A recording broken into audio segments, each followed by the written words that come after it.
I got my coffee. Hope you do. Double espresso as we do these late night sessions. Julia Poorman, how you doing?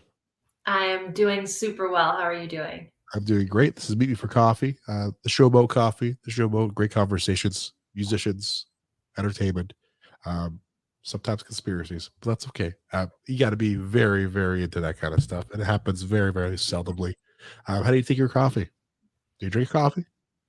I love the taste of it. I love the smell of it. I love everything about it. I just don't like the way that it makes me feel all the time. So I tend to stick to matcha, and I'll have it with some oat milk and a little agave, and yeah, that's my coffee.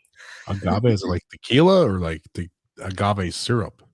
Oh no, like just the sweet, like the syrup, just like Oh, a little agave. where do you get that stuff? I saw it like as an advertisement. Like like you look up how to make a drink. It's like we use agave syrup. It's like the hell. Like in Canada, we have no clue what the hell's going on. So I was like, where do you Oh, get this? any grocery store. I mean, around me, yeah, you can get agave at any grocery store. You just go to like the health food aisle and they have it. Interesting, All the interesting. flavors and stuff. Are Yeah. you from you're the New York, New Jersey area, right?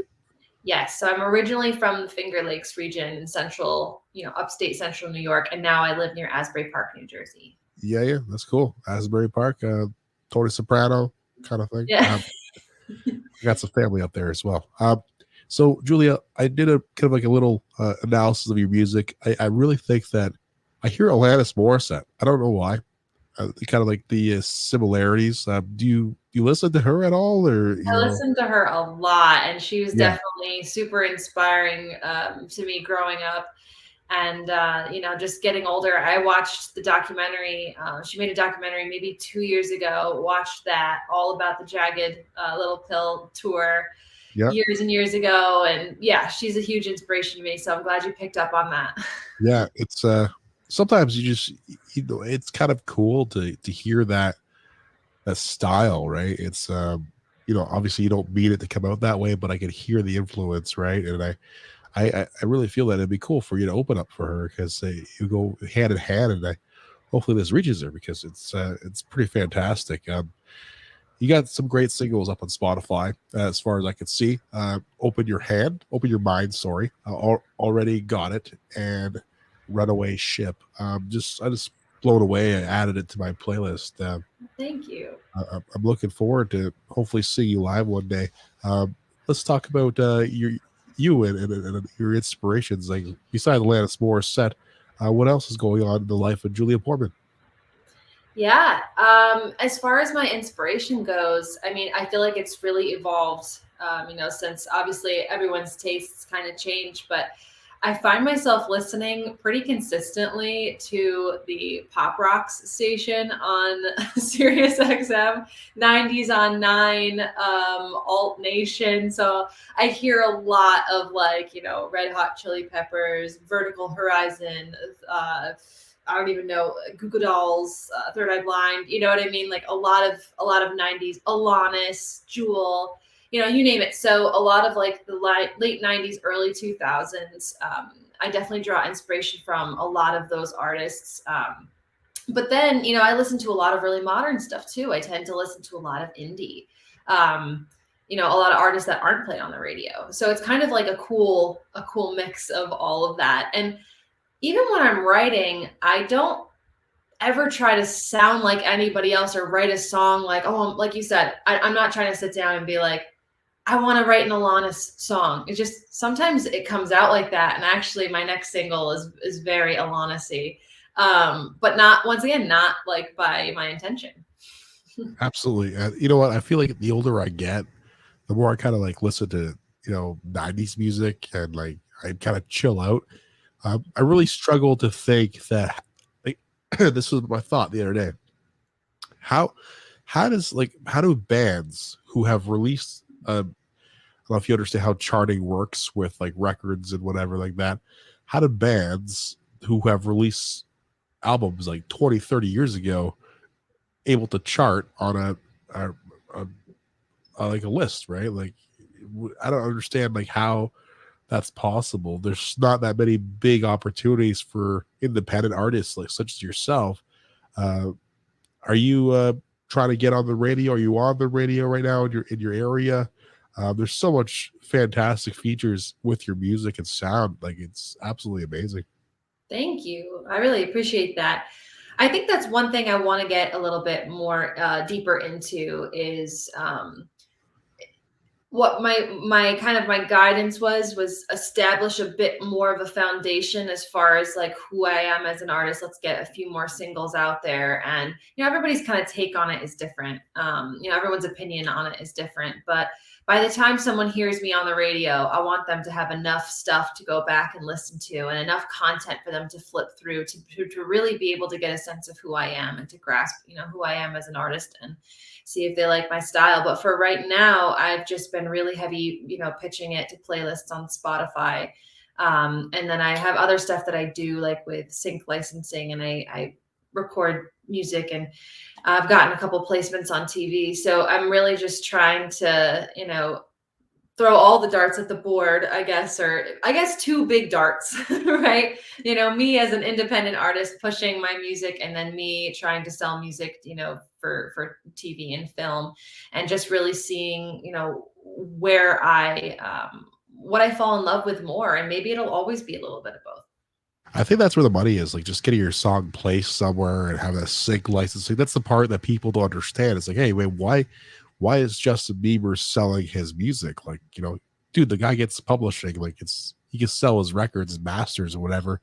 It doesn't matter. As long as he like has some deal to get some percent of the publishing, like he's set for life, right? Oh yeah. There's guys like Florida Georgia Line back in the day, they were getting like a check for like 500,000, 700,000 every 3 months. Like that's how crazy something can happen, right? Yeah. Just gotta be careful not to spend all your money. So let's learn about Julia. Like, are you a family girl, or you have a family? Like, do you have a children? Do you have a husband? Do you like how do we find out more about Julia? Yeah.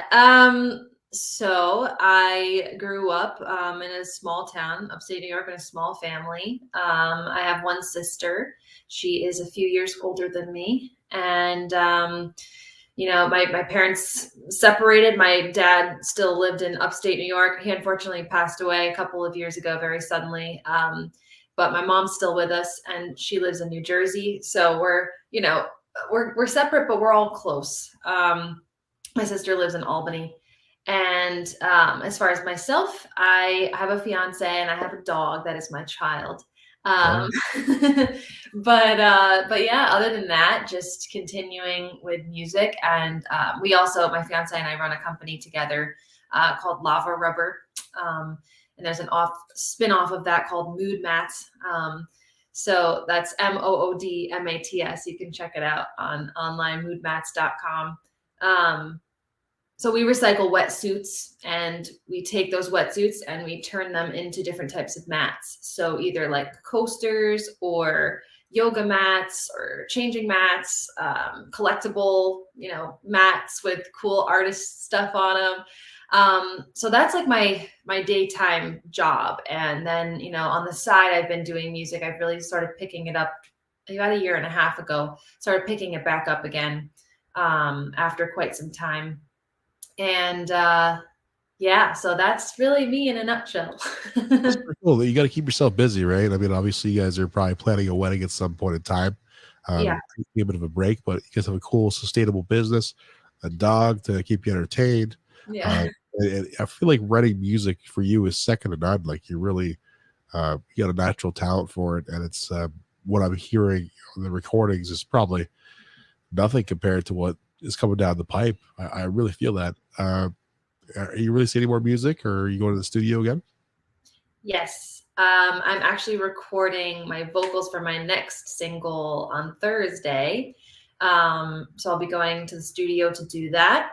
And yeah, I have no plans of stopping anytime soon. And what I'm hearing is right now, in this kind of really fast-paced, short attention span world is, especially for young and up-and-coming artists like myself, is instead of putting your heart and soul and like 18 months worth of work into an album and being like, boom, here it is, and then 3 weeks later, everyone's listened to it and it's old news.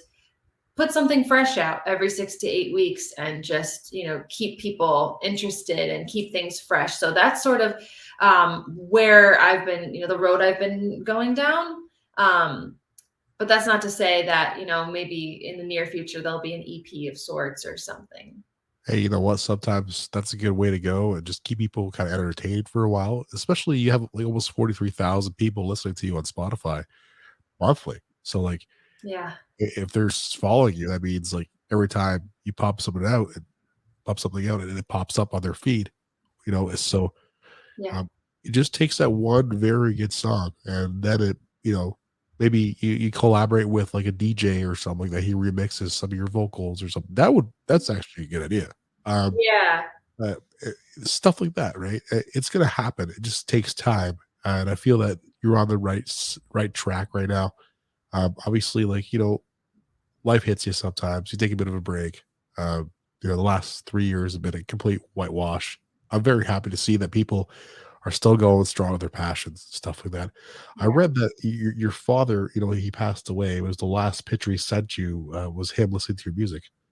That's pretty cool. Yeah. You still have that picture? Do you like frame it, stuff like that?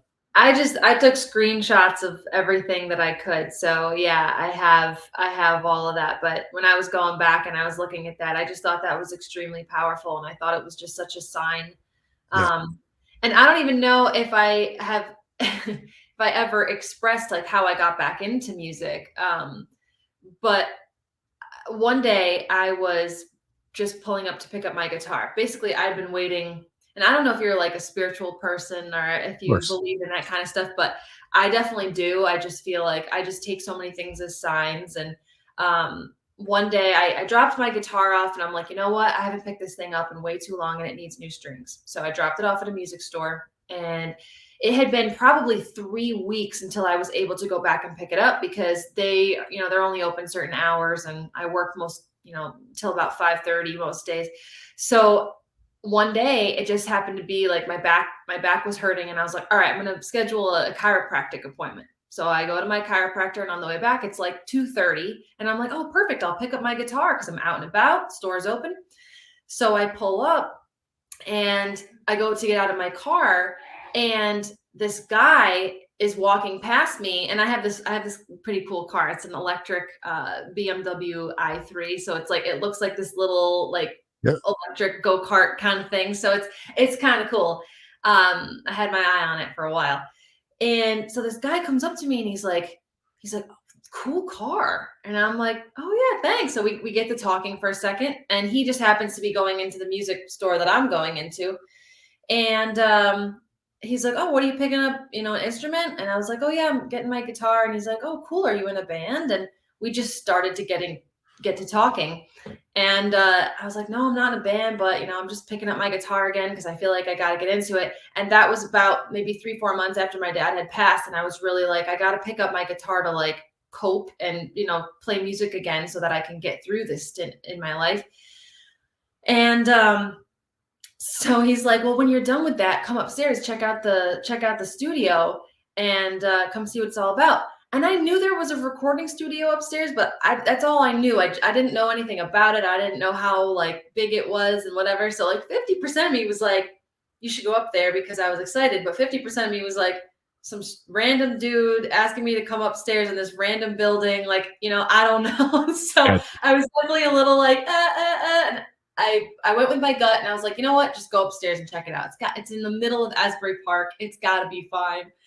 I walk up there. It's beautiful. Like there's a girl at the front desk who who was expecting me. She was like, oh, come have a seat. Chris will be right back. So they give me the tour of the facility, and start telling me about all of the things that they offer, how they offer this co-writing class on Monday nights. And the guy that met me out front, I actually work with him very closely now, and he's the one that helps me with all my sync licensing stuff, and he's the one that's helped me get a couple songs onto The Young and the Restless, the TV show. Huh, And awesome. yeah, so it's like fast forward, all of that stuff just really fell into place. Um, So yeah, I don't know. I just took that as like such a sign, and here I am today, and I really feel like it's kind of just the start of it. You know, it's like the snowball's just starting to collect snow, and we're starting to roll down the hill, but it has not reached max momentum yet. Hey, man, you know what? It just it has time and place is gonna happen, right? It's just gonna the snowball is gonna roll down the hill Yeah, at at some point, right? You're gonna get to the peak and it's all gonna be water in the bridge after, right? So it's gonna be good. yeah. This is very cool stories. Over coffee, with agave syrup, whatever you want to say. Oh, guys. I gotta get some of that stuff, gotta get some. Um, Yeah. yeah, music for me is it's a journey, right? Like I said earlier, it kind of like I take breaks too. I take breaks from music, and I just kind of like look for different stuff, or take breaks from bands like Red Hot Chili Peppers. I take breaks from them for like years. And Metallica, I'm over them now, right? For years. Yep. Um, then I'll go back. But like there's so much of a weird industry where it's like you have satellite radio and you're just like kind of perusing things. I actually like was on the Sinatra channel for like a month and a half during Christmas time because that guy's the best at the Christmas stuff. Yeah. Um, I listen to that stuff, right? And the older you get, I feel like you just want to just kind of chill out. I listen to like a lot of. Uh, I used to listen to a lot of like metal, like very heavy stuff, and I'm very into that stuff. Just Mhm. I don't listen to that stuff all the time anymore, right? I just want to relax. Like I'm chasing kids all day. It's just Yeah, yeah. You're yeah. like, I don't need anyone any more things screaming at me. Yeah, I mean, like a lot of this show is like consumed my life. My family has consumed my life, so it's like I don't even like sit down and watch Netflix anymore unless it's like SpongeBob or something like. Yeah. I just music and your life comes together. It always comes together. All the Mhm. other stuff is like secondary. It's like Yeah. this. You don't have to. If you want to watch The Sopranos, like that's a different story. But like you got to make time to do that, right? You got to have a good time to. I'll watch a movie. Like I watch a movie once in a while, just Yeah. not like every day or once in a while, and like once every like year, right? Yeah. He gets one movie allotment a year. That better be a good pick. You better think long Yeah. and hard about which one. The best therapy is honestly going to the movies by yourself. Like I Mm. never thought that that would actually be cool. Like I sat there, Yeah. Soothing. yeah, and I kind of want I ate like an extra large bag of popcorn, and I felt like shit after. But like I watched Star Wars in 3D. It was actually really cool, right? And you're like, I was alone for like 2 hours out of my life. There was nobody asking me questions. Yeah, exactly. Well, people probably will still ask you questions if you start talking to people. Like I love talking to people, but like the older you get, sometimes or I'm not old. I'm only 34, but like Yeah. Like, wait, you don't look that old. the more stress you have on your head, I feel like the more you Oh just want to yeah. be at ease. So it's like Yeah. even like scaling back, your life and just enjoying those moments. You have people. You got like being in this industry. You got to know you got to be on all the time, right? Mhm. You got to be ready to talk to people all the time. I Yeah. even have people like this past weekend try to message me, "Yay, man! Like, can I call you? Can I call you?" It's like, no, like you gotta know when to say no, when to kind of control it, right? Yeah. Obviously, the good opportunities come. You're not gonna say no, but like it's just you got to make time for the things that matter in your life, and I feel like that's what you're doing, right? I mean, it's Yeah. music, your life, it's goes hand in hand. Agave syrup, we gotta make time for that stuff. Agave syrup. Yeah. My matcha is like a special ritualistic treat on the weekends.